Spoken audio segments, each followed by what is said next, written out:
I'm Adrian, the Cruise and Travel Guy. Star Princess is the newest ship to sail for Princess Cruises, and although she's currently calling the Caribbean home, she'll very soon be sailing north to Alaska. She might just be one of the best big ships for the job. In this video, I'll tell you what you can expect to find on board, show off her greatest assets, and tell you why she might just be one of the best big ships for Alaskan cruising. Remember, when it's time to plan your next cruise or holiday, head to my website first where you can search, compare, and book. Alaska is one of the most incredible places to cruise on the planet. It is completely stunning. It's so visually rewarding, but most big ships struggle with indoor viewing spaces during what can sometimes be cold, wet, or windy weather. Star Princess solves this issue though with acres of glass around the place and many viewing decks that give you the best of both worlds, being both outdoors and in when you need to. That's what I love about Star and Sun Princess, is that these are big ships that don't disconnect you from the outdoors. Star Princess is a Sphere class ship and she has only one direct sister, Sun Princess. Both possess this incredible feat of engineering, the Sphere. It's multi-storey curved glass and it envelops the midship atrium, which is known as the piazza. It allows natural light and sweeping views even in bad weather. It's an observation space without sort of being labeled as an observation space, so you can just be enjoying a drink in the midship bar, or a little bit of a bite to eat, or even a show in the piazza and observing the world as it goes past. It's just awesome. It's really going to be perfect for those scenic cruising days, or those moments where you still want to be inside enjoying the amenities of the ship, but also not forgetting that you're actually exploring one of the world's most beautiful cruise regions. But it doesn't end there. For Princess Cruises, another first is their multi-storey dining room. Traditionally, Princess cruise ships have smaller, more intimate dining room spaces, but on Star Princess and Sun Princess, it's completely different. The dining room is tall, multi-level, completely flooded with light and views thanks to these giant windows. The wraparound glass means even dinner gives you incredible scenery. It's just another space that doesn't cut you off from the outside,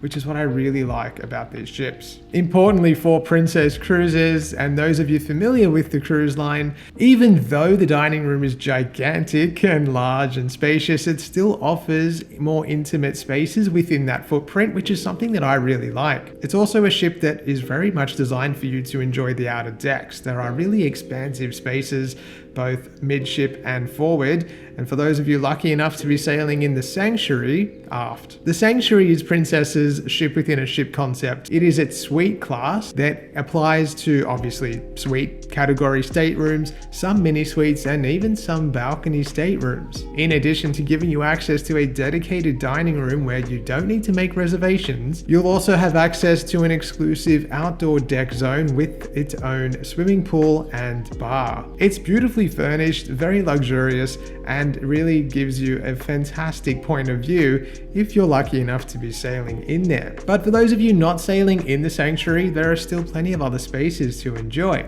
Midship, you'll find two large pool spaces, but above that, an open deck that gives you a great vantage point out and over whatever you're lucky enough to be sailing past that day. You've also got the dome. This is another signature feature on board Star and Sun Princess. The glass encased room gives you a fantastic perspective outside of the ship, but still gives you a climate controlled space to enjoy. Forward of that is the Sea Terrace, and this is an adults only space, but again, it's so vast and wide with beautifully furnished areas that you can enjoy your time outdoors. In addition, Star Princess and again Sun Princess have debuted an entirely new space for Princess Cruises, which is an outdoor promenade area. This is located on Deck 9 and is effectively connected to the World Fresh Marketplace buffet, which again is relocated from Princess's older ships. It used to exist on the pool deck. The buffet being relocated to Deck 9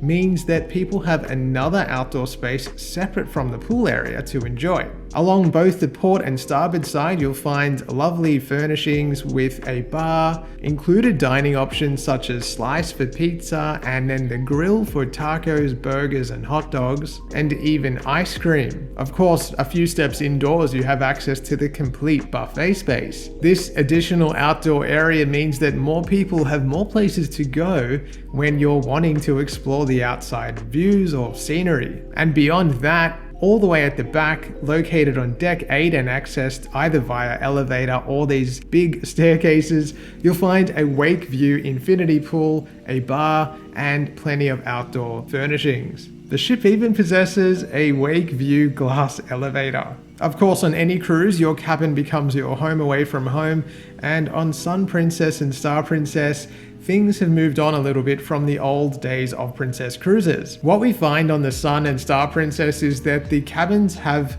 become better, I think, designed. There's more space internally with a lounge area and a bathroom that features a glass shower door and no more shower curtain, which was one of the big bugbears of those older ships. The reorientation of the space has come at the expense of a walk-in wardrobe, which used to be a Princess staple. So the wardrobe is now located adjacent to the front door, and that space is fairly narrow, but I can tell you from experience that you do get used to using that. Of course, a balcony cabin is probably your preferred type of cabin for a cruise like Alaska, but even in the other cabins, there is more usable space in terms of the living room, which I think is a really big advantage of these ships over their older sisters. In general, you'll find that the design is really light and modern. There are lighter colored timbers and carpeting and furnishings, and in another big improvement, you'll find USB-A and USB-C slots adjacent to both sides of the bed and accessible on whatever countertop space you're working with. Those little changes and enhancements really bring Sun and Star Princess into a new era, and one that I think most modern travelers really do want. These new ships also feature just a new general sense of design all over the place, so they're looking a lot more modern and contemporary for Princess cruises. While some people will definitely miss the piazza of old with its sort of grandiose, luxurious, ornate design, the piazza on board Star and Sun Princess is light-filled and has more usable seating, I think, across all 3 levels. In typical Princess fashion, there's still a huge range of smaller format venues, and that is a Princess staple. So intimate lounges, bars, restaurants, and those sorts of things are littered throughout the entire ship. But overall, I think you just find that there's a general sense of lightness about it, while not fully losing or getting rid of some of those luxurious Princess touches that still exist. The ships also debut some new dining features, so the World Fresh Marketplace buffet is relocated, like I mentioned, but you'll also find that there are a couple of new experiences. One of those is the Butcher's Block by Dario Cecchini, who is a famous Italian butcher. Don't go there expecting to have a typical steakhouse experience. It's not that. This is very much a family style, almost churrascaria style dining experience where food is prepared and then served throughout the restaurant. It's a really fun experience, but if you are expecting a steakhouse like the Crown Grill, which does still exist on board, then you will be disappointed, as the neighboring table was the night that I dined there. But go in there knowing what it is, and I think it's really fun, and the food's quite delicious. You obviously have to be a carnivore. There's also Love by Brito, which is another specialty from the Sphere class ships, and staples such as the Catch by Rudy, O'Malley's Irish Pub, the International Cafe, and of course Sabatini's all remain. One of the things that I continue to love about Princess Cruises is that the International Cafe is a 24/7 operation, and it is included in your fare. It just makes it really easy if you've ever, felt snackish after a night out and you kind of want to go get something to eat. It's easy. You just go down and you get something. So I love having that option available on Princess Cruises. What I also really like about these ships is that there is a secondary cafe. It's located on deck 7 and it's called Coffee Currents.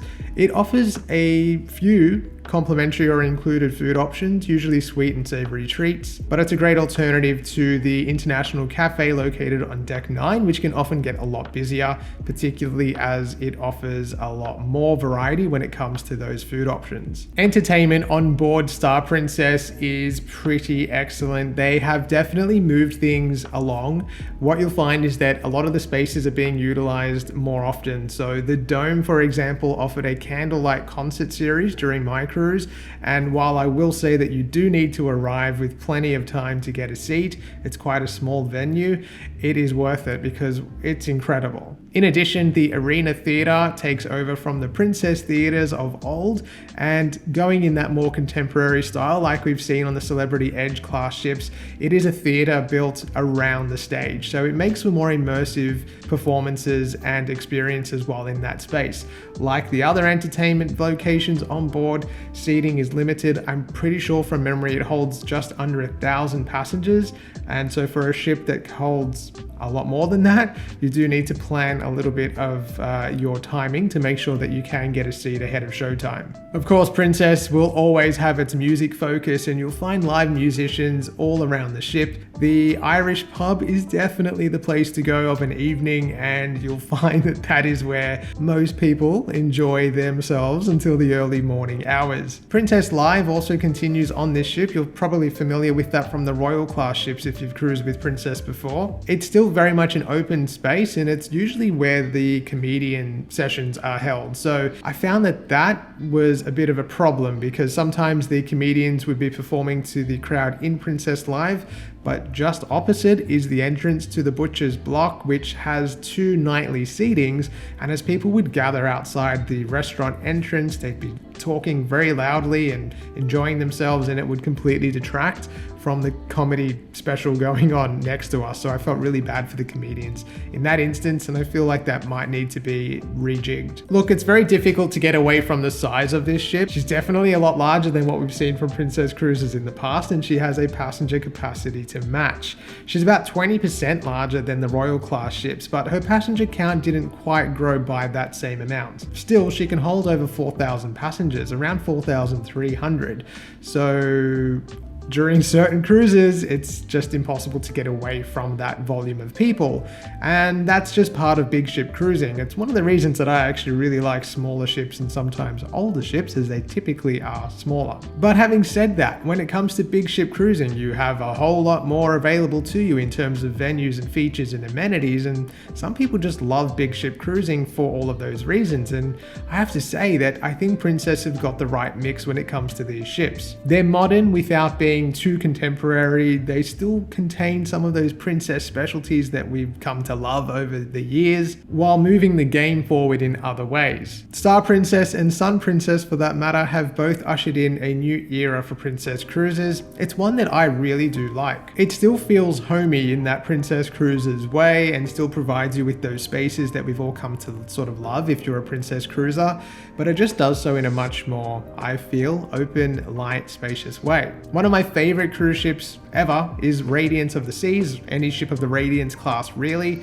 and they are epic for one big reason, and that is how much glass they have within the ship, so you always feel like you're connected to the outdoors. And I have not seen a modern take on that until Princess's Sphere class ships. I think they've really hit the nail on the head when it comes to providing people with a ship, a vessel that allows you to connect to the outside world. And many new ships, even those of Celebrity Edge, for example, the Edge class, Quantum class ships, they're not designed to connect passengers to the outside. They're really designed to keep you in. And so that's something that I really appreciate with the Sphere class. And of course, it's one of the reasons that I think it will be one of the most perfect big ships for Alaska. If you have to do a big ship cruise, I'm going to tell you, I think the Star Princess is probably the one to do. I have more content coming about Star Princess, so make sure you follow along with the channel, and I have plenty of content about Alaska on my channel as well. I've traveled there very recently on probably the opposite style of ship, if you could be as opposite, the 750 passenger Regent 7 Seas Explorer. So very different, but feel free to check those videos out and let me know in the comments, do you think as far as big ship cruising goes that Star Princess might actually be a better fit for a place like Alaska compared to some others? As always, thank you so much for watching, and make sure you give me a follow on Facebook and Instagram at Adrian the Cruise and Travel Guy. I've got so much more that I share over there, especially when I'm traveling with live trips, and head to my website when you're looking to book your next cruise or holiday. Thanks again for watching, and I'll see you soon.